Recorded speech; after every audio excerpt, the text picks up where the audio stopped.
Dear viewers, প্রথম ক্লাসে আপনাদেরকে দেখানো হয়েছে টুল পরিচিতি, that is Photoshop lesson tools part 1। এখন আমি দেখাবো আপনাদেরকে Photoshop lesson tools part 2, that is part 1 দেখানো হয়েছিল মুভ টুল, তারপর তার ডান সাইডে যেটা ছিল রাইট বাটন ক্লিক করলে রেক্টেঙ্গুলার মার্কি টুল, ইলেকট্রিক্যাল মার্কি টুল, আর নিচের দুটো কোনো কাজে লাগে না। এখন আমরা তার নিচের দুটো আজকে শুরু করব, দ্যাট ইজ পার্ট 2 তে। প্রথমে যেটা আছে সেটা হলো যে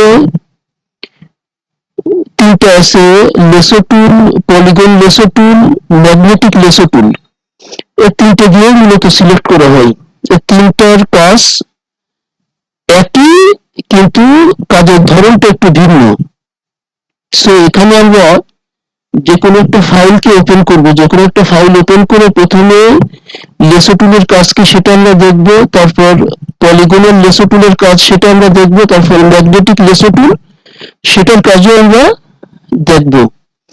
সো লেটস গো, আমরা এখন একটা ফাইলকে ওপেন করব।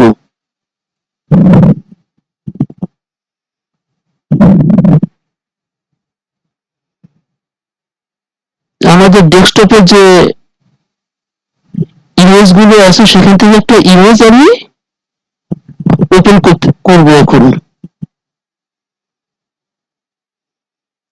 আমার ডেস্কটপে যে ইমেজগুলো গুগল থেকে নামানো আছে সেখান থেকে আমি একটা ইমেজকে ওপেন করলাম। সো এখন আমাদের যে সিলেকশন, আমি স্ক্রিনটাকে একটু বড় করে নেব। স্ক্রিন বড় করার জন্য বা কোনো ইমেজকে বড় করার জন্য কন্ট্রোল প্লাস দিয়ে আমি স্ক্রিনটাকে বড় করলাম। যেহেতু কখনো যদি কোনো কিছু সিলেক্ট করতে হয় তাহলে যে কোনো জোনকে বড় করে সিলেক্ট করলে সেটা নিখুঁত হওয়ার পসিবিলিটি বেশি থাকে। এই কারণে আমরা যখনই কোনো ইমেজ অথবা কোনো ফটো এডিটিং বা কোনো ফটোকে যদি আমরা সিলেক্ট করি তখন অবশ্যই জুমটাকে বড় করে নেবো। এর জন্য আমাকে কন্ট্রোল প্লাস প্রেস করলে আমার জুমটা বড় হয়ে যাবে। সো এখন আমি কিভাবে সিলেক্ট করতে হয় সেটাকে দেখাবো। আমি কার্সরটাকে চেপে রেখে লেসো টুলে আমি চলে যাব। আচ্ছা, এবার লেসো টুলের কাজটা আমি আপনাকে দেখাই কিভাবে এটা সিলেক্ট করতে হয়। লেসো টুলের কাজ হলো আপনি এটাকে ছেড়ে দিতে পারবেন না, ছেড়ে দিলে আপনার সিলেকশনটা ক্লোজ হয়ে যাবে। এটাকে আপনি প্রথম যে লেসো টুলটা আছে এটাকে আপনি ছেড়ে দিতে পারবেন না, কোনো অবস্থাতেই ছেড়ে দিতে পারবেন না। এটাকে আপনি যেখান থেকে শুরু করবেন, আবার আপনার যতটুকু প্রয়োজন, যতটুকু সিলেক্ট করতে হবে সেটাকে আপনি পুরোপুরি কমপ্লিট করে ওখানে এনে ছেড়ে দিবেন, তাহলে লেসো টুলটা কাজ করবে। আনলেস এটা দিয়ে আপনি বারবার ক্লিক করে লেসো টুল কখনোই কাজে আসবে না। সো কিছুটা এখানে সিলেক্ট হয়ে আছে, আমি কন্ট্রোল ডি দিয়ে এটাকে ডিসিলেক্ট করে দিব।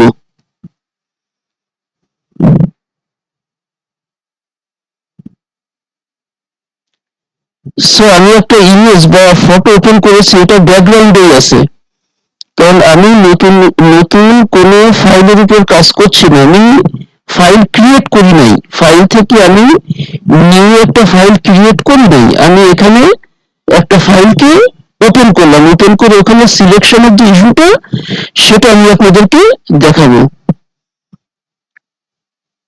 সো আমি লেসো টুলটাকে প্রথমে নিয়ে নিলাম, নেওয়ার পরে এটা দিয়ে কিভাবে সিলেক্ট করবো সেটা আমি আপনাদেরকে এখন দেখাবো। সেটা হলো আমি এখান থেকে শুরু করলাম, এবং আমাকে কার্সর চেপে ধরে, সো আমি কার্সর এখান থেকে কোনো অবস্থায় ছাড়তে পারবো না। আমাকে একবারে কার্সরটা চেপে ধরে পুরো ইমেজটাকে সিলেক্ট করে লাস্ট ওখানে আমাকে ছেড়ে দিতে হবে। এর আগে যদি আমি ছেড়ে দিই তাহলে এটা কোনো কাজ করবে না।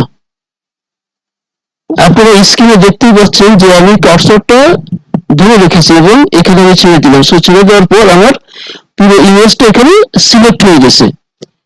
এখন আমার এই ইমেজটাকে নতুন কোথাও ট্রান্সফার করতে হবে। ট্রান্সফারের ক্ষেত্রে আমরা জানি যে অবশ্যই মুভ টুল দিয়ে সবসময় ট্রান্সফার করতে হয়, এক জায়গা থেকে অন্য জায়গায় নিতে হলে মুভ টুলটাকে ইউজ করতে হয় এবং এটাই রুলস। এখন আমরা এটাকে কপি পেস্ট করে নিতে পারবো অথবা মুভ টুলের সাহায্যে টেনেও আমরা নিতে পারবো। আমরা এখানে দুটি অপশনে কাজ করতে পারবো।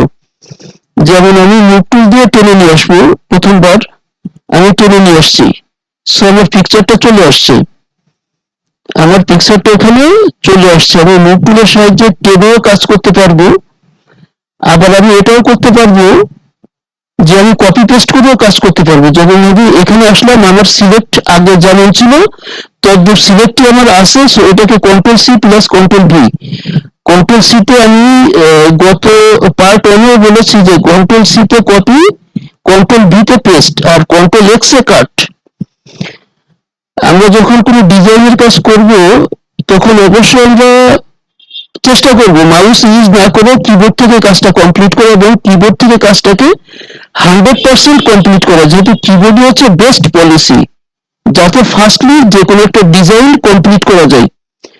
সো আমি কিবোর্ড থেকে কন্ট্রোল সি দিব, কন্ট্রোল সি, এবং এখান থেকে আমি কন্ট্রোল ভি দিলাম, এবং টানার কাজটা অবশ্যই মুভ টুল ছাড়া অল্টারনেট কোনো ওয়ে নাই। সো এখন আমি এটাকে টেনে এখানে নিয়ে আসছি, আমি দেখেন এখানে চলে আসছে, এখানে চলে আসছে। সো আমি সিলেক্ট করে মুভ টুল দিয়ে আমি টেনে আনতে পারি, আনার পর এটাকে ফটো রিটাচিং করতে পারি, যেভাবে আমার বাইরের রিকোয়ারমেন্ট আছে সেইভাবে তো আমি এটাতে কাজ করতে পারি। আবার আমি কন্ট্রোল সি এবং control V, that is copy paste করে আমি নতুন যে নিউ একটা পেজ আমি নিয়েছি তার উপর এনে তার উপর ফটো রিটাচিং বা যেভাবে আমার কাজটা কোনো ইমেজে সেট আপ করতে হবে সেভাবে আমি কাজটা করতে পারি। সো এখানে আই থিঙ্ক লেসো টুল বুঝতে আপনাদের আর কোনো প্রবলেম থাকার কথা না। এরপর হলো polygonal lasso tool.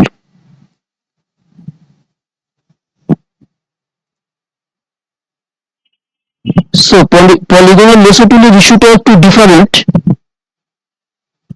Polygonal lasso টুলের ইস্যুটা টোটালি ডিফারেন্ট। এখানে একবারে টান দেওয়ার কোনো বিষয় না, আপনারা স্ক্রিনে খুব সুন্দরভাবে দেখতে পাচ্ছেন এখানে একবার টান দেওয়ার কিছু নেই। আর যে কোনো ইমেজকে যদি আপনি সিলেক্ট করতে চান অবশ্যই ইমেজ সাইজকে আপনি বাড়াতে হবে, that is control plus. Control plus image size বড় হয়, কন্ট্রোল মাইনাসে ইমেজ সাইজ ছোট হয়। সো কন্ট্রোল প্লাস করে যখন আপনি একটা ইমেজকে সিলেক্ট করবেন তখন ওইটা নিখুঁত আসবে এবং সাইডে কোনো অপ্রয়োজনীয় অংশ থাকার পসিবিলিটি থাকবে না। সো আমি এবার কাজ করছি,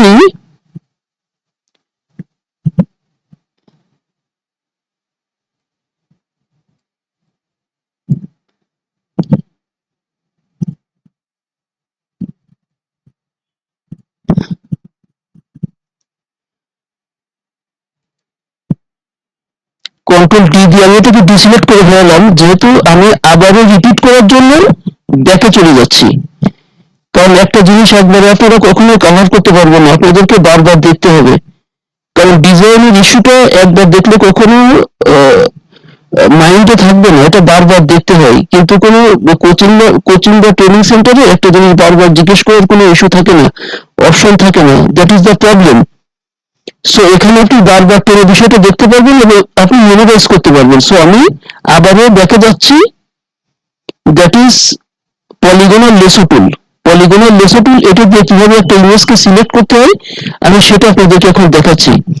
প্রথমে যে লেসো টুল ছিল সেটা দিয়ে একবারে সিলেক্ট করে যেখান থেকে শুরু করবেন সেখানে আবার শেষ করবেন, কিন্তু পলিগনাল লেসো টুলের ইস্যুটা সেরকম নয়, এটা ডিফারেন্ট ইস্যু। এটা এখানে আপনি বারবার ক্লিক করে করে আপনাকে করতে হবে, বাট আপনার ইমেজটাকে বড় করে নিতে হবে। ইমেজ আমি আগে বড় করে নিয়েছি, তার উপর আমি পলিগনাল লেসো টুল দিয়ে আমি সিলেক্ট করব।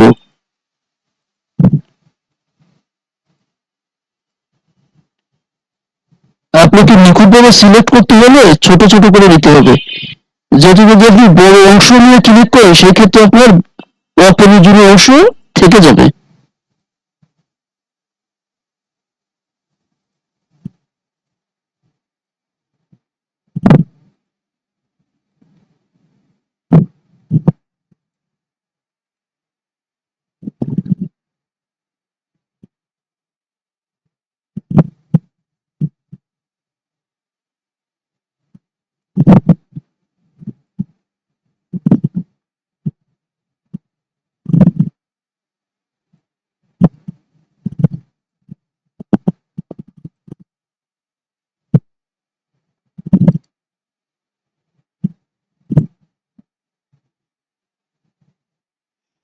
আমি পলিগনের লেসো টুল দিয়ে আমি আগেও বলেছি, বারবার বলতেছি, সো এটা বারবার ক্লিক করে করে আমাকে নিখুঁতভাবে সিলেক্ট করতে হবে। and that is the rules.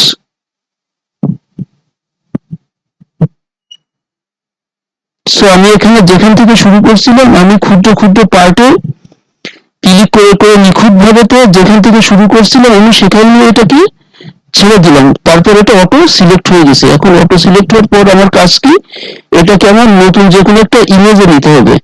এখন ইমেজে নিতে হলে অবশ্যই আমি বলেছি দুইটা, একটা হচ্ছে মুভ টুল দিয়ে এটাকে আপনি ড্র্যাগ করে টেনে নিতে পারবেন, আর সেকেন্ড অপশন হলো যে কপি পেস্ট করে আপনি নিতে পারবেন। নেওয়ার পর আপনার ইমেজের যে উদ্দেশ্য, ইমেজ দিয়ে বা ফটো রিটাচিং বা যে ইমেজ বা যে ধরনের ডিজাইন আপনি করতে চান আপনি সেটা করতে পারবেন। সো আমি দুইভাবেই দেখাচ্ছি। নাম্বার ওয়ান, মুভ টুল আমি ব্যাক করে এটাকে আমি ড্র্যাগ করে নিয়ে আসলাম, ইমেজটা চলে আসছে আমার, আমি ড্র্যাগ করে নিয়ে আসছি, আমার ইমেজটা চলে আসছে অলরেডি। এটা হচ্ছে মুভ টুল দিয়ে ড্র্যাগ করার সিস্টেম। সো আমি আবারও যেটাকে সিলেক্ট করছিলাম সেখানে ব্যাক করলাম, সেখানে সিলেকশন অংশটা আপনারা সুন্দরভাবে দেখতে পাচ্ছেন। সো এটাকে কপি পেস্ট করে আনা যাবে, দ্যাট ইজ কন্ট্রোল সি তে কপি, কন্ট্রোল ভি তে paste, control C and control V. এরপর আবার আপনাকে মুভ টুল দিয়ে এটাকে নিয়ে আসতে হবে, এটা চলে আসছে।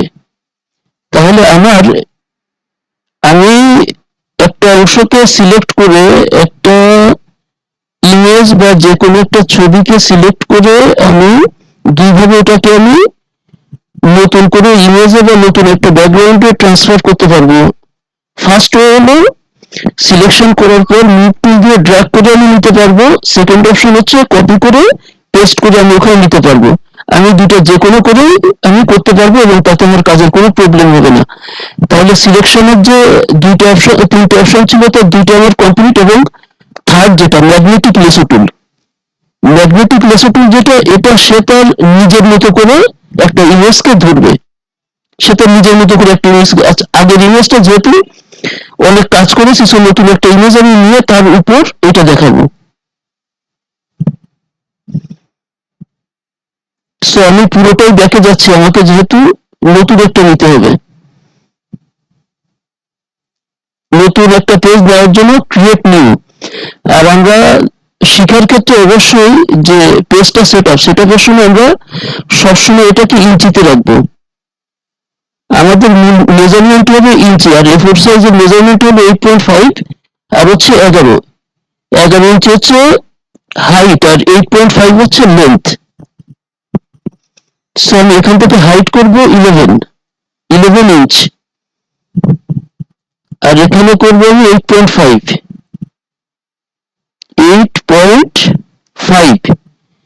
আর রেজুলেশন অবশ্যই আমাকে 300 রাখতে হবে, কারণ 72 রেজুলেশন এটা কোনো স্ট্যান্ডার্ড রেজুলেশন না। যখন কোনো ফাইলকে ট্রান্সফার করা হয় মেইলের মাধ্যমে তখন এটাকে 72 রাখা হয়, যেহেতু 72 রেজুলেশনের লোড কম থাকে। কিন্তু আমি যখন প্রিন্ট মিডিয়াতে কাজ করব তখন রেজুলেশন অবশ্যই আমাকে 300 দিতে হবে, কারণ 300 রেজুলেশনে ছবি ফেটে যাওয়ার কোনো পসিবিলিটি থাকে না। সো আমি রেজুলেশন অবশ্যই 300 নিয়ে নেব, এবং কালার মোড সবসময়ের জন্য আমি RGB কালার নিয়ে নেব। আর ব্যাকগ্রাউন্ড কন্টেন্ট আমাকে অবশ্যই হোয়াইট নিতে হবে। এবার আমি ক্রিয়েট অপশনে গেলে আমার নতুন একটা পেজ ওপেন হবে, নতুন একটা পেজ আমার ওপেন হলো। সো এখন আমি সিলেকশনের যে ম্যাগনেটিক লেসো টুল যেটা আছে, আমি একটা নতুন একটা ইমেজ বা ফটোকে ওপেন করে তার উপর ম্যাগনেটিক লেসো টুলের যে কাজ সেটা আমি আপনাদেরকে দেখাবো।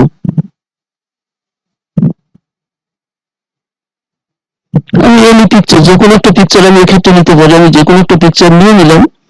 এবার এর উপর আমাকে ম্যাগনেটিক লেসো টুলের যে ইমপ্লিমেন্ট বা প্রয়োগটা সেটা আমি দেখাতে হবে। অলরেডি আমি কিছু আগে বলছি যে কোনো ইমেজ বা ফটো রিটাচিং এর ক্ষেত্রে সিলেকশনের সময় সেটাকে অবশ্যই কন্ট্রোল প্লাস দিয়ে ওটাকে বড় করে নিতে হবে, কন্ট্রোল প্লাস দিয়ে ওটাকে বড় করতে হবে। কন্ট্রোল প্লাসে বড় হয় যে কোনো ইমেজ, কন্ট্রোল প্লাসে বড় হয়, আর কন্ট্রোল মাইনাসে যে কোনো ইমেজ ছোট হয়। সো ছোট ইমেজের উপর যখন আমি সিলেক্ট করব তখন এটা কখনোই অ্যাকুরেট হবে না, অপ্রয়োজনীয় অংশ রয়ে যাবে। বাট আমি যদি ইমেজকে বড় করে, দ্যাট ইজ কন্ট্রোল প্লাস দিয়ে ইমেজকে বড় করে ওটার উপর আমি সিলেক্ট করি, অফ দ্যাট কেস সিলেকশনটা নিখুঁত হবে।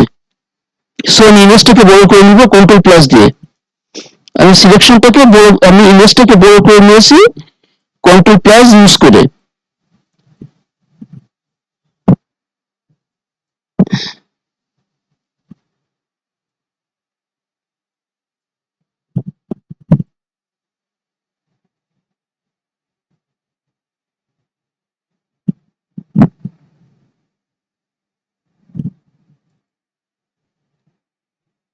কন্ট্রোল ডি, কন্ট্রোল ডি তে ডিসিলেক্ট, কন্ট্রোল ডি তে ডিসিলেক্ট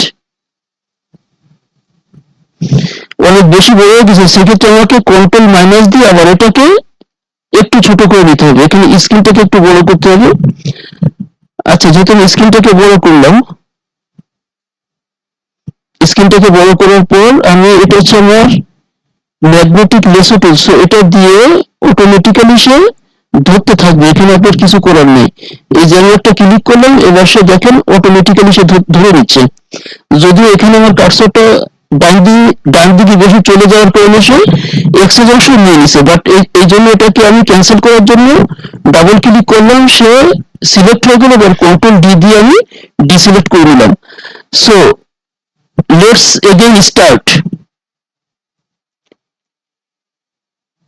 আমি এখানে ক্লিক করলাম, এবার সে অটোমেটিক্যালি নিয়ে নেবে, ম্যাগনেটিক অর্থ চুম্বক, সো সে চুম্বকের মতো সে অটোমেটিক্যালি ইমেজটাকে কালার ওয়াইজ বা পিক্সেল ওয়াইজ সে তার মতো করে নিয়ে নেবে।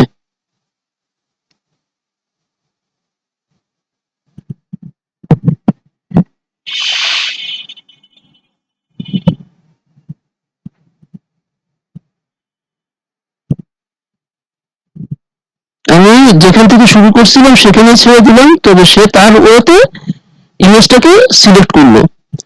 এখানে আমাদের ক্লিক করার আর কোনো অপশন ছিল না। এখন এক্ষেত্রে আপনি দুই ভিউতে ড্র্যাগ করতে পারবেন। নাম্বার ওয়ান, মুভ টুলে গিয়ে আপনি ড্র্যাগ করে নতুন যে ব্যাকগ্রাউন্ডটা আমরা নিয়েছি সেখানে আমরা নিতে পারবো, কপি পেস্ট করে নিতে পারবো।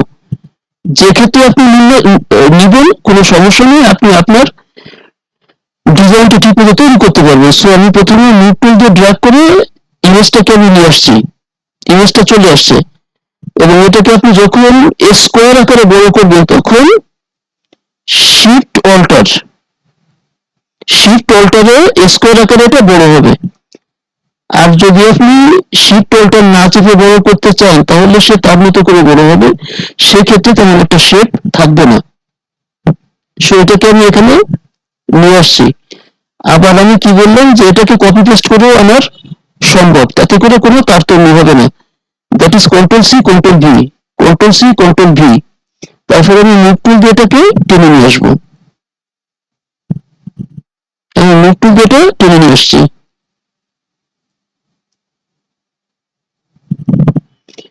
আমাকে স্কোয়ার আকারে কোনো ছবি বা কোনো ইমেজকে যদি বড় বা ছোট করতে হয় সেক্ষেত্রে অল্টার শিফট দিয়ে আমাকে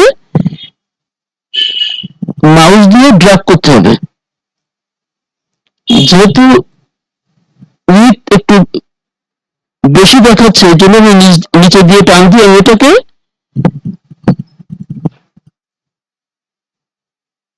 সেট আপ করে দিলাম। সো আমি যেহেতু একটা ডিজাইনে যে কোনো হাই রেজুলেশন ডিজাইন বা আউটসোর্সিং বা ইন্টারন্যাশনাল মার্কেট প্লেসে কাজ করার জন্য, আপনাকে ইন্টারন্যাশনাল মানের ইন্টারন্যাশনাল স্ট্যান্ডার্ড ডিজাইন দিতে হবে। সেই ক্ষেত্রে যে কোনো ডিজাইনের জন্য টুলবারটা সবচেয়ে মুখ্য ভূমিকা। টুলবার ছাড়া, টুলবারের উপরে এক্সেস পরিমাণে জ্ঞান না থাকলে সে কখনোই ইন্টারন্যাশনাল স্ট্যান্ডার্ড ডিজাইন করতে পারবে না। সো আমি ভিডিওকে অতি দীর্ঘায়িত না করে আমি টুলবার গুলোকে খুব সুন্দরভাবে শেখানোর পরে প্রজেক্টে আমি মুভ করব। সো আজকে এই তিনটা টুলবার দেখালাম। ভিউয়ার্স, আপনারা এই তিনটাকে সুন্দরভাবে তৈরি করেন। যেগুলো গ্রুপ টুল সেটাকে রাইট বাটন ক্লিক করলে দেখবেন তার ভিতরে আরো অনেক টুল আছে, আর যেটা সিঙ্গেল সেখানে রাইট বাটন ক্লিক করলে একটাই থাকবে। এটা হলো গ্রুপ টুল আর সিঙ্গেল টুলের পার্থক্য। সো লেসন টুলস পার্ট 2 এখানে আমি কমপ্লিট করছি। Thank you.